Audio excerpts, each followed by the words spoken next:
And you're like, you ever be scared of your dad? And, 50 men in a room, 40 of them will say yes. Did you ever see your parents be violent? Did you ever say, anyone ever call you a homophobic name because you're a little bit different? And they go, yeah, how did that make you feel? Oh, not very good. You ever wet the bed when you were little because you were scared? Yep, me too. Like, why were you scared? Oh, because my dad was violent. My dad, you know what I mean? Well, that's toxic masculinity. That's what we're talking about, If we say being a man is being tough, having power over a woman, being homophobic, using violence and aggression as a problem-solving tool in a way to gain social status. Do you know what I mean? If we pursue money and power at the expense of our personal relationships, none of those things are particularly healthy. Can we agree on that? Yeah. But that's kind of a lot of the narrative that we get given from a really young age, right? Think about some of the movies that we watch, or the videos that we glorify, or the music that we listen to, and this limited role of what being a man that comes through that.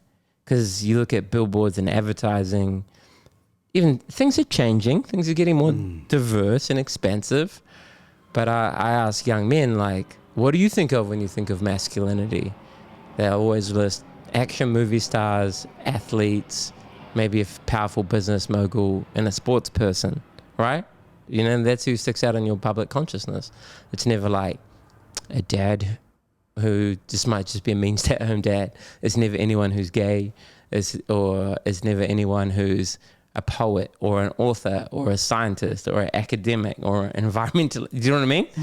And all those are perfectly healthy, great roles for men, but we don't celebrate them the way that we celebrate people who are good with violence and athleticism or ostentatious, presentations of wealth. Do you know what I mean? I grew up on hip hop and punk rock and heavy metal, aggressive music. Hardcore is actually a style of music, right? And I heard NWA when I was like 11, 12, 13. You too, right? I imagine. And I was like, yeah, fuck the police, mean. A gangster, mean. Rap, yeah. And I'm like a white boy from Glen Do you know what I mean?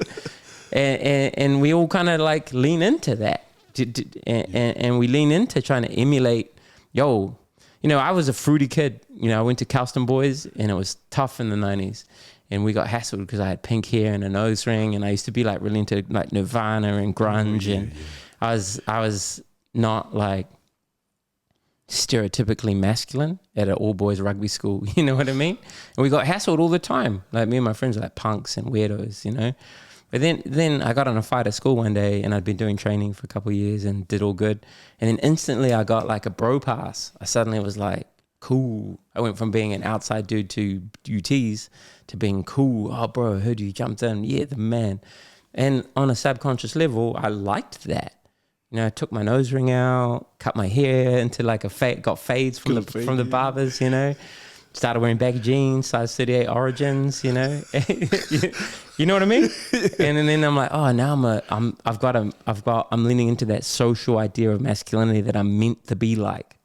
But I think a lot of us do that on some level, and it's kind of like a shield and a mask and an armor for all the stuff that's really happening inside of us.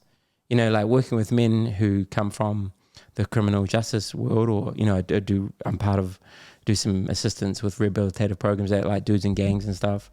Honestly, sometimes like the harder they are, the more wounded on the inside they are, and you put like this thick armor of tattoos and a patch on, no one's gonna fuck with you, right? But it's protective, and actually it's not healing. Do you know what I'm saying?